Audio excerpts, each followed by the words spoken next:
భయపడు, చీకటికి భయపడి, మెరుపులకు భయపడి, ఆహారం లేనప్పుడు భయపడి, వ్యాధి వచ్చిందని భయపడి, మనుషులు నిందలేస్తున్నారని భయపడి, ఈరోజు ఆహారం వస్త్రాలు ఏమైనా భయపడితే మనము విశ్వాసులం కాదు. నువ్వు భయపడాల్సిన పని లేదు. భయపడాల్సింది ఎందుకు? నువ్వు లోకంలో భయాలు వస్తాయి, వ్యాధులు వస్తాయి, కష్టాలు వస్తాయి, నష్టాలు వస్తాయి. కుటుంబంలో ఎక్కువగా నువ్వు ప్రేమించేవాడే మరణిస్తే నువ్వు ఎంత బాధపడతావో తెలుసా? నువ్వు ప్రేమించే కుమారుడే, నీ ప్రేమించే కుమార్తె మరణించాడనుకో నువ్వు ఎంత బాధపడతావో తెలుసా? ఆ బాధ రాతలకి ఏం చేయాలి మనం? ఆ బాధ రాతలకి నువ్వు దేవునికి భయపడు. ఈ లోకం శాశ్వతమా? అశాశ్వతమైంది. ఈ లోకంలో ఏమైనా స్థిరమైనవి ఉన్నాయా? స్థిరంగా ఈ లోకంలో ఏది కూడా లేదు. ప్రియబిడ్డ, నీవు తల్లి గర్భమున ఎలాగ వచ్చావో నువ్వు అలాగనే మళ్ళీ పోవాల్సింది, మట్టిలో కలవాల్సింది. నువ్వేమన్నా 100-1000 సంవత్సరాలు బతుకుతావు? నువ్వేనా ఒక 100 సంవత్సరాలు బతుకుతావా? ఉందా? గ్యారెంటీ ఉందా? గ్యారెంటీ లేదు. దేవుడు తల్లి గర్భమున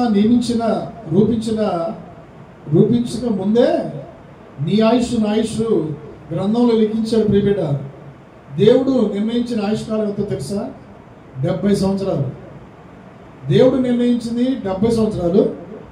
ఆ యొక్క బలం ఉంటే ఇంకో 10 సంవత్సరాలు బతుకుతాడు అంతే. 10 సంవత్సరాలు బ్రతికిద్ది అంతే. అంతేగాని ఇక్కడ స్థిరమైంది ఆయుష్కాలం బ్రతకలేవు. నువ్వు దేవుడు ఎంత ఆయుష్ ఇచ్చాడో అంతే బతుకుతావు. అంతే. దాన్ని చూసుకొని మనం విర్రవీగటం, అహంకారంగా, గర్వంగా, పొగరగా మాట్లాడాల్సిన పనే లేదు. తగ్గించుకుంటే దేవుడు నేను ఎంతగా తగ్గించుకుని దేవుడు నేను అంతగా హెచ్చిస్తాడు. ఎవరినైనా సరే, నన్నైనా నిన్నైనా తగ్గించుకుంటే నిన్ను హెచ్చిస్తాడు, నీ కుటుంబాన్ని హెచ్చిస్తాడు, నీ పిల్లల్ని హెచ్చిస్తాడు. నువ్వు తగ్గపోతే నీకు తగ్గింపే ఉండదు. దేవుడు ఆకాశంలో ఉన్నాడు, మనం భూమిపైన ఉన్నాం కాబట్టి మన ప్రవర్తన దేవుని ఎదుట తగ్గించుకొని ఉన్నాం. ప్రియబిడ్డ, హల్లెలూయా. ఎందరో రాజులు దేవుని ఎదుట తగ్గించుకోలేదు. రాజులు 127 సంస్థానాల అధిపతి అయిన రాజే ఏం చేశాడు తెలుసా? సింహాసనం దిగి వచ్చాడు. రాజుకి హెచ్చరిస్తున్నాడు. ఏమని? నిన్ను నేను త్రాసులో తీయగా నువ్వు తక్కువగా నాకు కనపడుతున్నావు. నీకు 127 సంస్థానాలు ఉండొచ్చు, బలగా ఉండొచ్చు, శౌర్యం ఉండొచ్చు, అధికారం ఉండొచ్చు. నువ్వు దేవుని ఎదుట ఏది కూడా దేవుని ఎదుట చెల్లలేని వాడివి, నువ్వు దేవుని ఎదుట నిలవలేని వాడివి అని ఆ రాజు భయముట్టేసింది. ఎందుకని? దేవుని ఎదుట తప్పుగా ప్రవర్తించాడు, దేవునికి విరోధంగా ప్రవర్తించాడు, దేవుని బిడ్డలకు విరోధంగా ప్రవర్తించాడు. ప్రియబిడ్డ, ఆ రాజు ఏమైపోయాడు? కాలగర్భంలో కలిసిపోయాడు. దేవుని బిడ్డలకైనా, దేవుని నమ్ముకున్న బిడ్డలకైనా దేవునికి విరోధంగా ఎవడైనా మాట్లాడినా కానీ 3-4 దోషము నీ పిల్లలకి, నీ కుటుంబంపైకి వచ్చింది. జాగ్రత్త. హల్లెలూయా. మనం ఎవరిని కూడా ద్వేషించకూడదు. నువ్వు నేనైనా ద్వేషించవచ్చా? ద్వేషించకూడదు. ప్రేమించాలి. ప్రేమించి నువ్వేమైనా ఇస్తున్నావా? నేనేమైనా ఇస్తున్నావా? దేవుడు నిన్ను నన్ను ప్రేమించాడు, ఈ లోకంలో ఉంచాడు. ప్రియబిడ్డ, నిన్ను నన్ను ఈ లోకంలో ప్రేమించి ఉంచాడు సజీవుడిగా. హల్లెలూయా. ఈరోజు మనం భారతదేశంలో క్షేమంగా ఉన్నామంటే అది దేవుని కృపే. శత్రువు నుంచి విడిపించాడు. శత్రువుని అనగదొక్కారు మన యొక్క ఇండియా సైన్యము. శత్రువు నోర్లు చూపించారు, భయం పుట్టించారు. తెలుసా?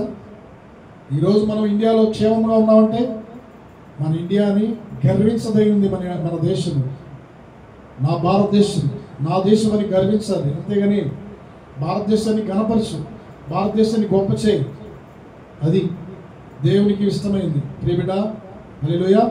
ఈరోజు మనం ఈ సెకండ్లో మనం సజీవులుగా ఉన్నామంటే దేవుని కృపే. నీ బలమా నా బలమా? నీ బలం నా బలమా? నీ బలం నా బలం అంతకంటే కాదు. హల్లెలూయా. దేవుని వాక్యాన్ని చదువుకొని వాక్య భాగంలోకి వెళ్దాం ప్రియబిడ్డ. హల్లెలూయా. కీర్తన 27వ వచనం, 37-27 వచనం.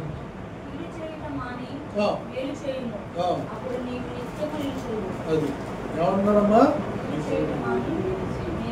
కీడు చేయటం మాని మేలు చేయము. కీడు చేయటం మాని మేలు చేయాలి. ఇంకొక వాక్యం చదువమ్మా. ఇంకో వాక్యం చదువు. 34 కీర్తన 14 వస్తుంది. 34-14 వస్తుంది. కీడు చేయటం మాని మేలు చేయము, సమాధానము వెదకి దానిని వెంటాడము. హల్లెలూయా. సరే, తలలు వంచండి, ప్రార్థన చేసుకుందాం. చదవండి.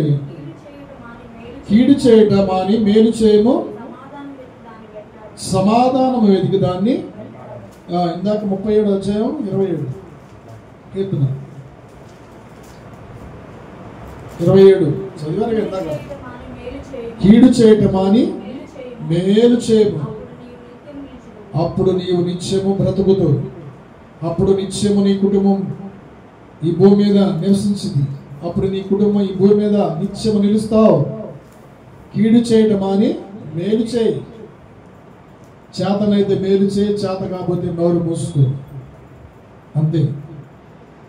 చేత అయితే మేలు చేయి, చేత కాకపోతే ఏం చేయాలి? నోరు మూసుకొని ఉంటాయి. అంతేగాని చెడగొట్టకూడదు. ప్రియ దేవుని బిడ్డ, కీడు చేయవారు దేవుని సంబంధులు కాదండి, సైతాను సంబంధులు. సైతాను ఏం చేసిందండి? కీడే చేసింది. సైతాన్ ఏం చేసిందండి? కీడు చేసింది. అందుకనే కీడు చేయటం అని మేలు చేయమంటున్నాడు. మంచి చేయాలంటే సైతానికి తలనొప్పి. మంచివారితో సాహసం చేయాలంటే సైతానికి తలనొప్పి. మంచివారితో సాహసం చేయలేదు అది. ఎందుకని? వారిలో మంచి గుణాలు ఉంటాయి, వారిలో ఏముంటాయి? మంచి ప్రవర్తన ఉంటుంది, వారిలో దేవుని మాటలే పలుకుతారు. కాబట్టి వారికి తలనొప్పి, దానికి తలనొప్పిగా ఉంటుంది. కాబట్టి కీడు చేయటం అని మనం మేలు చేయాలి. హల్లెలూయా. దేవుడు వాక్యం సెలవుస్తుంది. ప్రియబిడ్డ, ఈరోజు దేవుడు ఎందుకో మాట్లాడుతున్నాడు. ఈరోజు తన దాసుడు ద్వారా యెహోవా వాక్కు రెండో మారు తన యొక్క సేవకుడితో మాట్లాడుతున్నారు. ఈరోజు తన సేవకుడు యోనా అనగా పావురము. పావురం ఎలా ఉంటుంది? నిశ్శబ్దముగా ఉంటుంది, నిష్కపటంగా ఉంటుంది, ఎవరికి కీడు చేయదు, ఎవరికి హాని చేయదు పావురం. ఆయనది యేసు ప్రభు వారిది కూడా పావురం మనసు. కాబట్టి యోనా కూడా పావురం. యోనా అనగా పేరు పావురము. మనం పేర్లు పెట్టుకుంటాం కానీ మంచి పేర్లు పెట్టుకుంటాం కదండి. మంచి పేర్లు పెట్టుకొని పేరు తగినట్టుగా మనం జీవించము, ప్రవర్తించము. పేరు తగిన జీవితం ఎంత మంచిది. నేనైనా ఎవరైనా సరే పేరులో ఏముంది అనొచ్చు. ఏమంటారు? వాడు చనిపోయిన తర్వాత వాడు అలా బ్రతికాడులే, వాడి పేరు మాసిపోని అంటారనరా? అది ఇలా బ్రతికినంత కాలము దాని పేరు మాసిపోయింది అంటారనరా? అంటారు. యేసయ్య పేరు మాసిపోలేదు. యేసు ప్రభు వారు బ్రతికినంత కాలం కూడా 33.5 సంవత్సరాలు ఈ లోకంలో సేవ చేసి ఆయన మంచిగా బ్రతికాడు. ప్రియబిడ్డ, అందుకే ఆయనకి మంచి దేవుడని వచ్చింది. మంచి దేవుడు, చాలా చాలా మంచి దేవుడు అని ఈ లోకంలో వచ్చింది. ప్రియబిడ్డ, యేసు అనగా రక్షకుడు. యేసు పాపులను రక్షించాడు, నశించిపోయేదాన్ని రక్షించాడు, వ్యాధి బాధలు ఉన్న వారిని స్వస్థపరిచాడు, చనిపోయిన వారిని కూడా లేవనెత్తాడు, 18 సంవత్సరాల నుంచి నడుము వంగిపోయిన స్త్రీని స్వస్థపరిచాడు, 38 సంవత్సరాల నుంచి కోనేటి దగ్గర పడిన వ్యాధిగ్రస్తులైన వాడిని బాగు చేశాడు, 12 సంవత్సరాల నుంచి వ్యాధితో బాధపడుతున్న రక్తస్రావం కలిగిన స్త్రీని ఏం చేశాడని? బాగు చేశాడు. ప్రియబిడ్డ, చూడండి, బాల్యకాలం నుంచి వాడికి చాంద్ర రోగం ఉన్న రోగిని కూడా బాగు చేశాడా? బాగు చేయలేదా? మరి ఆయన అంత మహానుభావుడు ఈ లోకానికి వచ్చి అన్ని మంచి కార్యాలు చేశాడు కదా. ఆయన పేరు ఎలాగా చిరకాలం నిలిచిపోయిందా, నిలిచిపోలేదా? చిరకాలం నిలిచిపోయింది. ఆయన చిరకాలం మనకి స్నేహితుడు ప్రియబిడ్డ. అందుకని పేరులో ఏముందో అనొచ్చు. పేరు పెట్టుకుని అంటున్నాడు, నా పేరు పెట్టబడిన నా జనులు. చదువమ్మా 2వ దినవృత్తాంతాలు 7:14. మనం ప్రార్థిస్తే నేను ఆకాశం నుంచి వాళ్ళ ప్రార్థన ఆలకించి నేనేం చేస్తానంటున్నాడు? ఏం చేస్తానంటున్నాడు? స్వస్థపరుస్తానంటున్నాడు. ఈరోజు స్వస్థపడకపోవటం కారణం ఏందమ్మా? స్వస్థపడకపోవటం కారణం చెడుని విడిచిపెట్టలేకపోతున్నారు. చెడు అంటే దేవునికి విరోధమైంది ఏదైనా చెడే. కీడు చేయడం కూడా చెడు కదా. మనసులో నీ సహోదరుడు కూడా కీడు తలంచకూడదు అన్నాడు దేవుడు. మనసులో నీ పొరుగు వారిని కూడా కీడు తలంచకూడదు అన్నాడు దేవుడు. నువ్వు పైకి సమాధానంగా మాట్లాడుతూ లోన అంతరంగంలో ద్వేషం పెట్టుకుంటే అది దేవుడు సహించడు. అలాగనే నినేవే పట్టణం అని ఒక పెద్ద పట్టణం ఉంది. ప్రియ దేవుని బిడ్డలారా, ఇది జరిగింది, వాస్తవంగా జరిగింది. ప్రియ బిడ్డలారా వినాలి. కొన్ని ముఖ్యమైన తెలియపరుస్తున్నప్పుడు, సేవకులు తెలియపరుస్తున్నప్పుడు వినాలి. ఎందుకంటే వింటే కొంత మనకి క్షేమం కూడా కలిగింది. ప్రియబిడ్డ 1,20,000 మంది జనం ఉన్నారు ఆ పట్టణంలో, నినేవే పట్టణంలో. ప్రియబిడ్డ అయితే దేవుని కోపం వచ్చింది ఆ పట్టణం మీదకి. పట్టణంలో ఎంతమంది ఉన్నారమ్మా? 1,20,000 మంది ఉన్నారు. 1,20,000 మంది ఉన్నప్పుడు ఆ పట్టణం మీద దేవుడి కోపం వచ్చి దేవుని సేవకుడికి చెప్తాడు, ఏమని? నా సేవకుడా ఎల్లు, నినేవే పట్టణం ప్రజలకి తెలియచెప్పు, ఆ పట్టణాన్ని నేను కొన్ని రోజుల్లో నేను నాశనం చేస్తాను, నేను 40 రోజుల్లో నేను నాశనం చేస్తాను, నువ్వు చెప్పు అని దేవుని సేవకుడైన యోనాకి ఆ మాట ఇచ్చి పంపించాడు. ప్రియబిడ్డ ఆ యొక్క పట్టణం ఆ పట్టణం ఎన్ని రోజులు, ఆ పట్టణం చుట్టూ ఎన్ని రోజులు తిరగాలండి?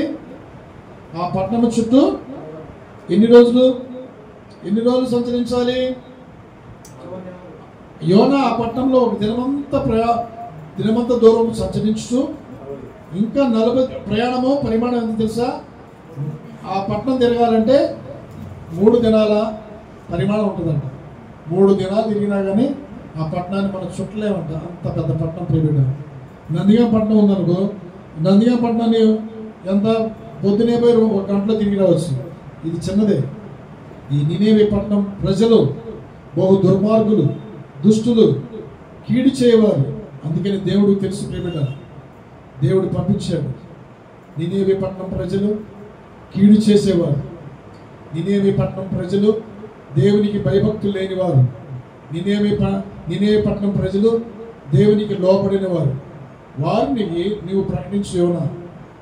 అక్కడ కీడు జరుగుతుంది, దుర్మార్గత జరుగుతుంది, దేవునికి విరోధంగా ప్రవర్తిస్తున్నారు, దేవునికి విరోధంగా లెగుస్తున్నారని.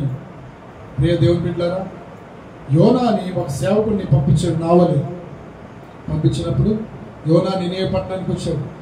నినేవే పట్టణానికి వచ్చి నినేవే పట్టణం వచ్చినప్పుడు ఆ పట్టణం చూసినప్పుడు నినేవే 3 దినాలంత ప్రయాణము,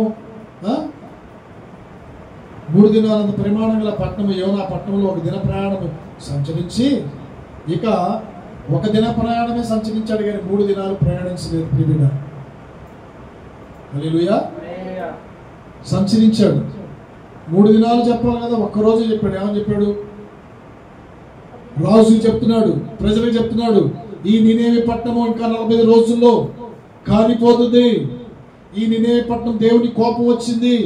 నినేవే పట్టణం ప్రజలారా దేవుని తెలుసుకోండి, జీవము గల దేవుని తెలుసుకోండి, జీవాధిపతి అయిన దేవుని తెలుసుకోండి, నీ కొరకు ప్రాణం పెట్టిన దేవుని తెలుసుకుని ఈ యొక్క సేవకుడు ప్రకటిస్తున్నా. ప్రియబిడ్డ 1 దిన ప్రయాణంలో ప్రకటిస్తున్నాడు. 40 దినాలకి ఈ పట్టణము నాశనం అవుతున్నది, ఈ పట్టణం నాశనం అయిపోతుందని ప్రకటన చేయగా నినేవే పట్టణం వారు, చదువుమా 5వ వచనం,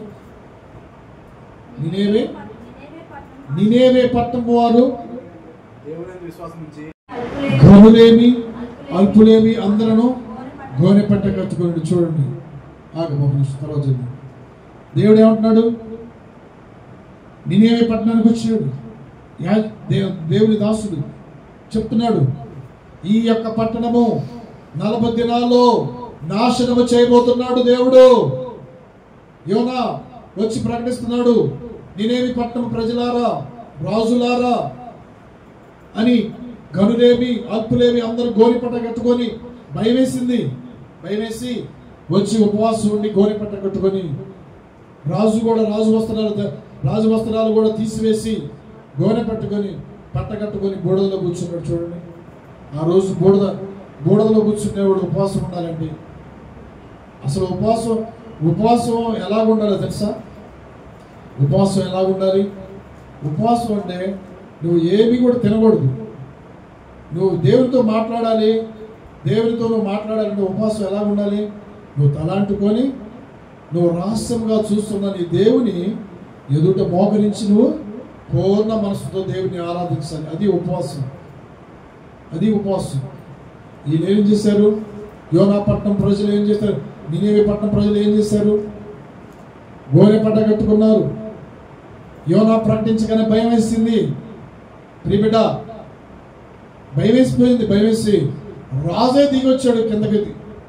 రాజవస్త్రాలు తీసేసాడు, గోనె పట్ట కట్టుకున్నాడు, బూడిదలో కూర్చొని ఉపవాసం ఉంటున్నాడు, ప్రార్థన చేస్తున్నాడు. ప్రియబిడ్డ, రేయనగా పగలనగా 3 దినాలు కూడా బూడిదలో కూర్చొని ప్రార్థన చేస్తాడు. బూడిదలో ఎవరైనా కూర్చుంటారా? రాజు కూర్చుంటాడా?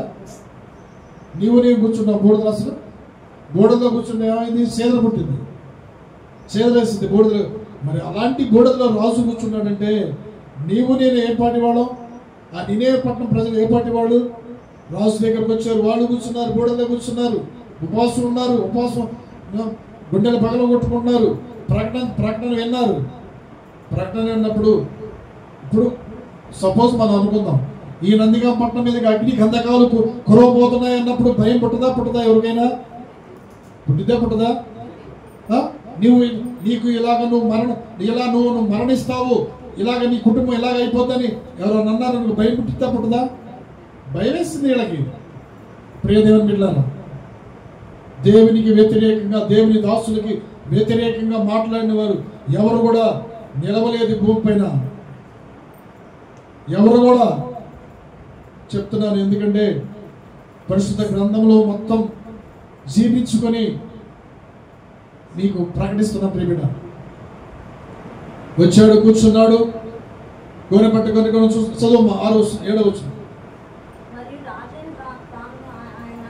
మరియు రాజు అయిన తానును ఆయన మంత్రులను ఆజ్ఞాయిగా ఒకవేళ దేవుడు మనసు తిప్పుకొని పశ్చాత్తప్తుడై మనము లయము కాకుండా తన కోపాగ్ని చల్లారుకొను గనుక మనుషులు ఏది పుచ్చుకొనకూడదు.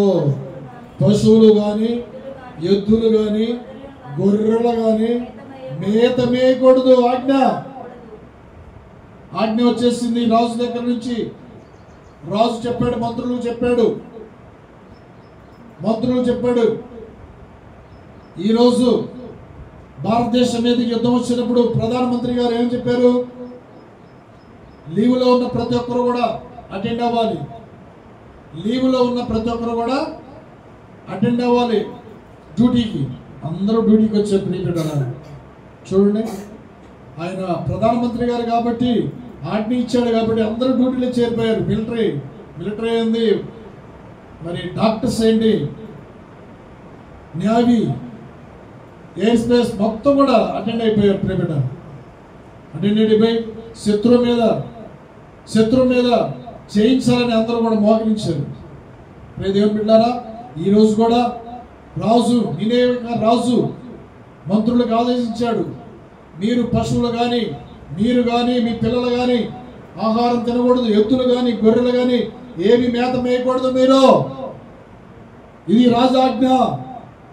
ఒకవేళ దేవుడు మనం ఉపవాసుని ప్రార్థన చేస్తే మన పట్టణం మీదకి, మన గృహాల మీదకి, మన కుటుంబాల మీదకి ఒకవేళ ఆ వస్తున్న ప్రభావాన్ని తప్పిస్తాడేమో, ఒకవేళ దేవుడు మనసు తిప్పుకుంటాడేమో, ఒకవేళ చూడండి, దేవుడు ఒకవేళ దేవుడు మనసు తిప్పుకుంటాడేమో.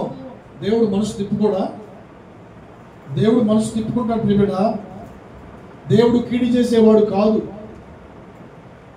నీకు కీడు చేసే దేవుడు కాదు, కానీ నీకు మేలే చేస్తాడు. నీ కుటుంబానికి మేలే చేస్తాడు. ఎప్పుడు? నువ్వు మేలు చేసినప్పుడే నీకు మేలు జరిగింది. ఒకవేళ నాకేమైంది అని అనుకుంటున్నావు. ఏమన్నాడు ధనవంతుణ్ణి? నాకేమైందని అనుకొని గర్వించి పనుకున్నాడు రాత్రి వేళ. అప్పుడు దేవుడు స్వరం వినపడుతుంది, నీ ప్రాణాన్ని రాత్రి వేళ నేను తీసుకుంటాను, ఏం చేయగలుగుతావు? నీ ప్రాణాన్ని తీస్తానంటున్నాడు. నువ్వేం చేయగలుగుతావా? నువ్వేం చేయలేవు. ప్రియ దేవుని బిడ్డారా, మనం గర్వించదగినది ఏది లేదు. నినేవే పట్టణము దేవునికి విరోధంగా ప్రవర్తించింది, దుర్మార్గంగా ప్రవర్తించింది. ప్రియబిడ్డ, దేవుని దాసులు కూడా వ్యతిరేకంగా ప్రవర్తించింది. నినేవే పట్టణం ప్రజలు బహు దుర్మార్గులు, దుష్టులు, పాపులు అని ఇక్కడ రాసింది ప్రియబిడ్డారు. కాబట్టి యేసుక్రీస్తు పాపములను తీసివేయడానికి లోకానికి వచ్చాడు. జీవము లేని వాటికి మొక్కుతూ జీవము లేని వాటిని ఆరాధిస్తున్నారు ఈ నినేవే పట్టణం ప్రజల ప్రియబిడ్డ. ఆ రోజు కూడా నోవాహు దినాల్లో నోవాహు ప్రకటిస్తున్నాడు, ప్రజలారా రండి, ఓడలోకి రండి, 40 దినాలు 40 రాత్రులు ప్రచండమైన వర్షం కురిగిపోతుంది, రండయ్యా రండి, యేసయ్య నిన్ను రక్షిస్తాడు, నా ఓడలోకి రండి. యేసు ప్రభు వారు ఓడ సిద్ధపరిచాడు, ఆ సిద్ధపరిచిన ఓడలోకి రండి అంటే పశువులు జంతువులు వచ్చినాయి కానీ, పక్షులు వచ్చినాయి కానీ మనుషులు రాలేదండి. ఈరోజు కూడా అలాగే ఉంది ప్రియబిడ్డ. ఆయన రాకడ అంత సమీపంలో ఉంది. నీవు నశించిపోవడానికి, నువ్వు పాతాళంలో దిగిపోవడానికి ఆయనకి ఇష్టమే లేదు. ఆయనకి ఇష్టమే లేదు ప్రియబిడ్డ. నోవాహు చెప్పినప్పుడు వినలేదు. నోవాహు చెప్పినప్పుడు వినలేదు. నా ఇష్టం నాది, నా ఇష్టం నా శరీరము నాది నాది అని ప్రవర్తించారు అక్కడ.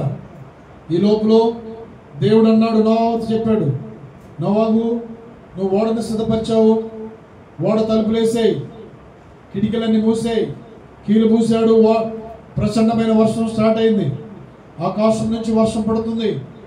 ఆకాశం నుంచి వర్షానికి దేవుడు ఆజ్ఞ ఇచ్చాడు.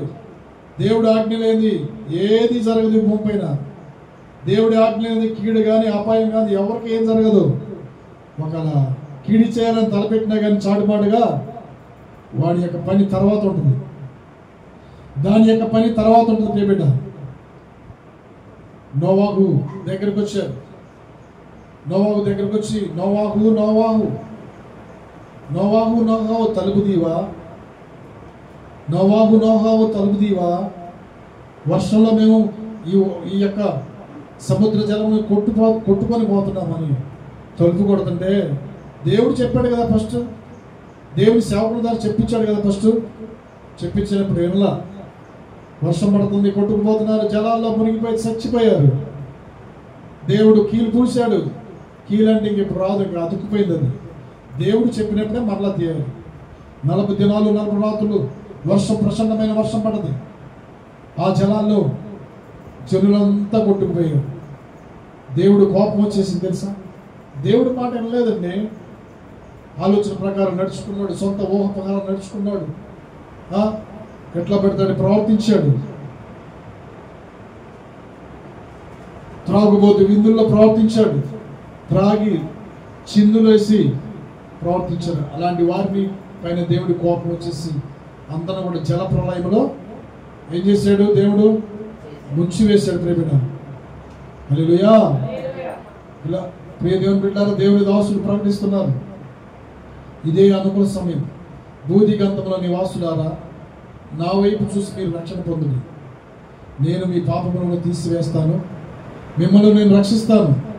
ఇంతవరకు చేసింది ఏదో చేశాం, నా దగ్గరికి రండి, మీ పాపాలను నేను క్షమిస్తాను. నేను దేవుడును, ఆకాశం అందు కానీ భూమి ఎందు కానీ భూమి కింద నీళ్ళ ఎందు కానీ నేను దేవుడని ఆయన వాక్యమే ఆయన యొక్క బంగారం లాంటి మాటలే దేవుడు సెలవిస్తుంది, సొంత మాటలు కాదు బిడ్డ. హల్లెలూయా, హల్లెలూయా. నువ్వు నశించిపోవడానికి ఇష్టం. అందుకని దేవుడు ఏర్పరచుకున్న వారు ఎవరు తెలుసా? సేవకులే. ఆయన సేవకుల ద్వారా ప్రకటించమని పంపించాడు, యోనాని పంపించాడు.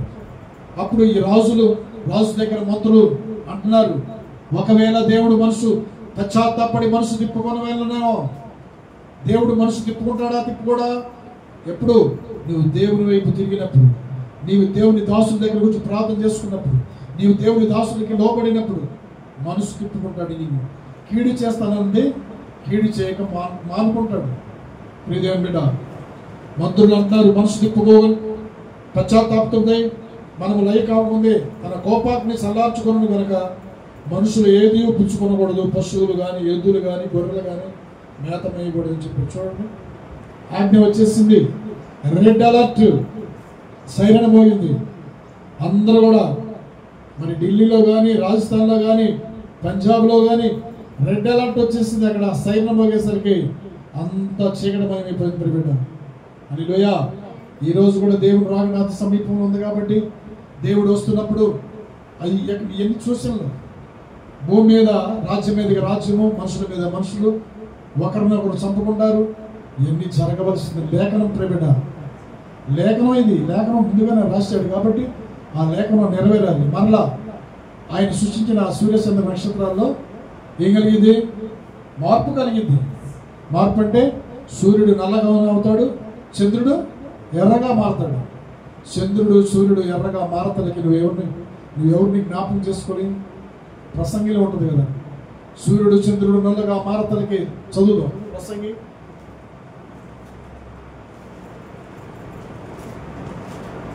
ప్రసంగి ప్రసంగి 12వ అధ్యాయము 2వ వచనం చదువుదాం. 12వ వచనం 1-2 స్మరణకు తెచ్చుకో. స్మరించాలి, స్తుతించాలి. హల్లెలూయా. దేవుని స్మరించాలి, స్తుతించాలి. అయ్యా నన్ను కాపాడు, అయ్యా నా కుటుంబాన్ని కాపాడు, అయ్యా నా దేశాన్ని కాపాడు, అయ్యా నా ప్రాంతాన్ని కాపాడు, అయ్యా నా ప్రజల్ని కాపాడని మనం కూడా మొరపెట్టుకోవాలి బిడ్డ. హల్లెలూయా. దుర్దినములు వస్తున్నాయి. దుర్దినాలని ఇప్పుడు ఇక నుంచి అన్ని దుర్దినాలే. ఎప్పుడు ఏం జరిగిందో కూడా తెలియదు. నీకేం జరిగిందో తెలియదు, నాకేం జరిగిందో తెలియదు. అన్ని భయానకరమైన పరిస్థితుల్లో మనం బ్రతుకుతున్నాం ప్రియబిడ్డ. హల్లెలూయా. ఈ లోకంలో ఎన్ని వచ్చినా కానీ నిన్ను తప్పించే దేవుడు ఒక దేవుడు ఉన్నాడు. ఆయనే యేసు క్రీస్తు. నిన్ను తప్పించడానికి సమర్థవంతుడు, శక్తిమంతుడు, శాలేము రాజు. ప్రియబిడ్డ, ఈ యొక్క మంత్రుడు చెప్పాడు, ఒకవేళ దేవుడు మనసు తిప్పుకొని పశ్చాత్తాపతుడై నీవు లాయము కాకుండా తన కోపాగ్ని చల్లార్చుకోను. దేవుడు మనసు తిప్పుకుంటాడా? తిప్పుకోడా? కీడు చేసేవాడికైనా సరే మనసు తిప్పుకుంటాడు. ఎప్పుడు వాడు దేవుని వైపు తిరిగినప్పుడు, మంచి మనసు కలిగినప్పుడు, వాడు మంచి మనసు కలిగి ఉంటే వాడిని కీడు నుంచి తప్పిస్తాడు. ప్రియబిడ్డ, ఈ యొక్క మంత్రులకు ఆజ్ఞ ఇచ్చింది.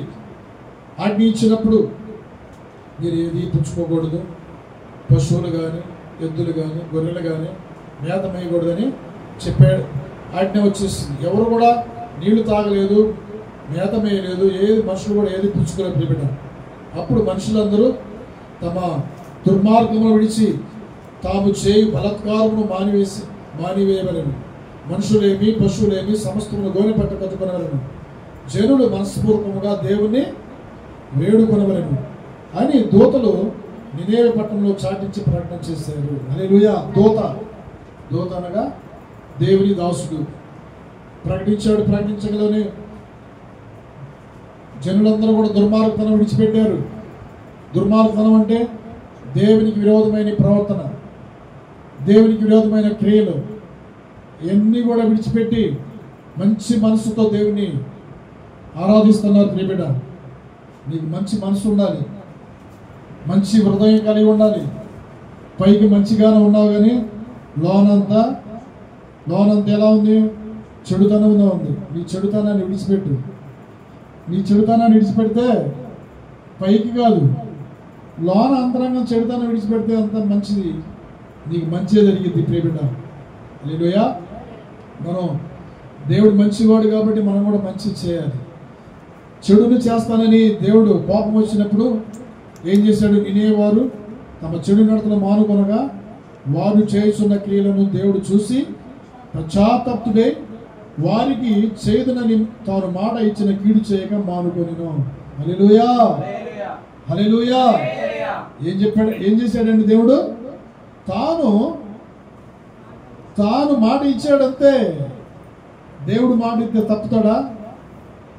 నరులు మాట ఇచ్చాను తప్పుతారు, కానీ నేను అది ఇస్తా, ఇది చేస్తా, అది చేస్తానని దేవుడు మాట ఇస్తే తప్పుకోడు.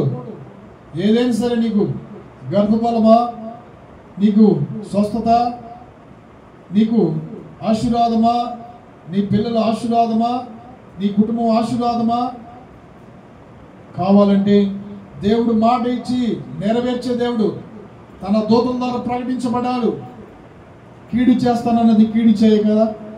దేవుడు ఏం చేశాడు? మనసు మార్చుకొని ఏం చేశాడు?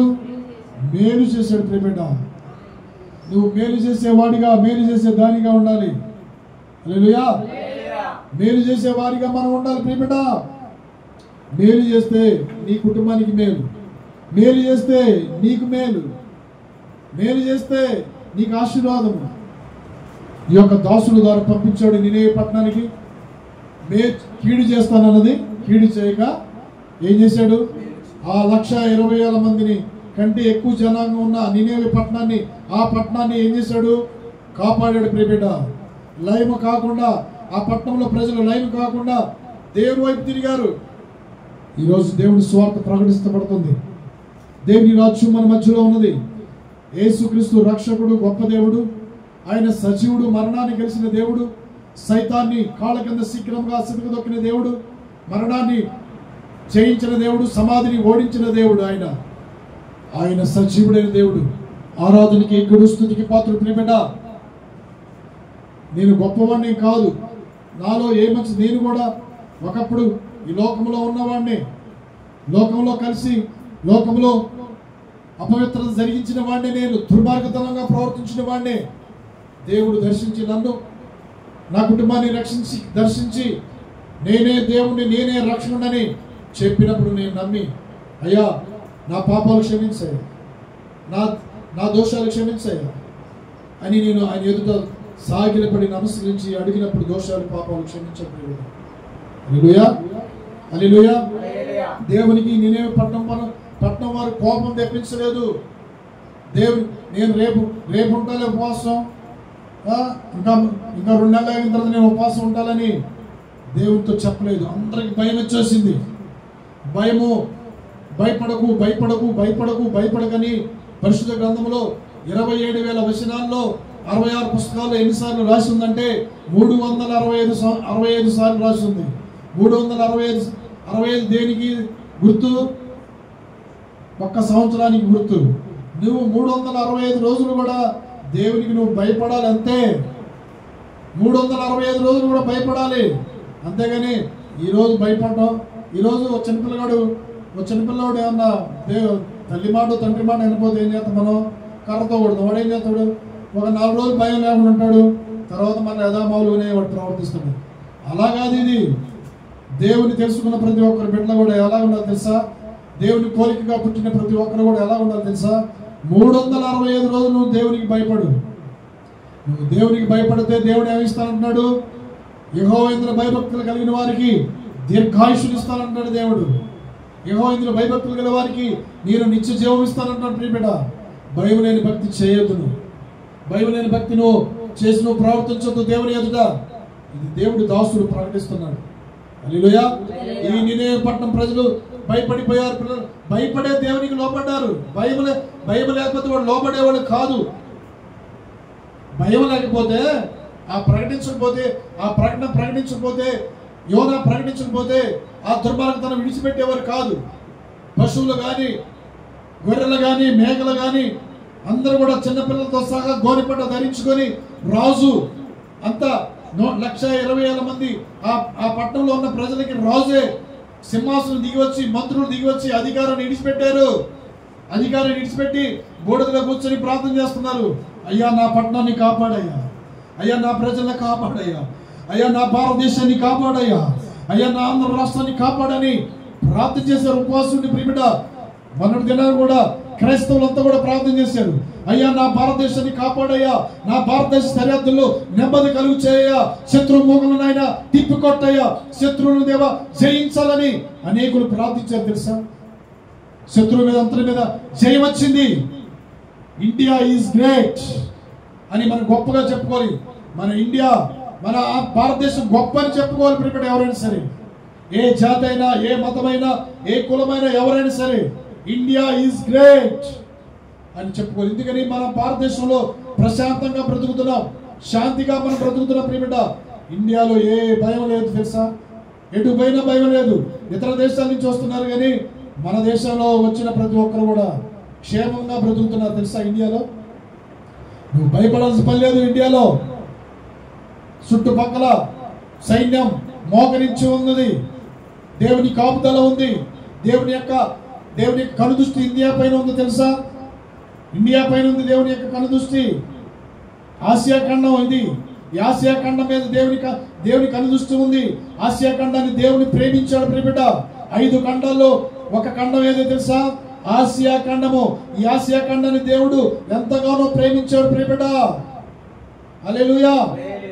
ఆసియా ఖండానికి ఎప్పుడు కూడా కీడు జరగదు. ఒకవేళ కీడు చేయాలని లేచిన దుష్టుల్ని అంతమొందిస్తాడు దేవుడు, వారిపైకి లేపుతాడు దేవుడు. హల్లెలూయా, హల్లెలూయా. అందుకని మన భారతదేశం విషయంలో మనం ఏం చేయాలి, గర్వించాలి. అవునా, ఇంత మంచి పంటలు ఇస్తున్నాడు దేవుడు, ఇంత మంచి వాతావరణం ఇస్తున్నాడు దేవుడు, ఇంత మంచి చేతి వృత్తులు ఇస్తున్నాడు దేవుడు. చేతి వృత్తులు లేక కొన్ని దేశాలు కరువు కాటకాలతో ఉన్నాయి. నీకు దేవుడు అంత సమృద్ధిని ఇస్తే కడుపార తిని దేవుడిని నువ్వు మర్చిపోతున్నావు.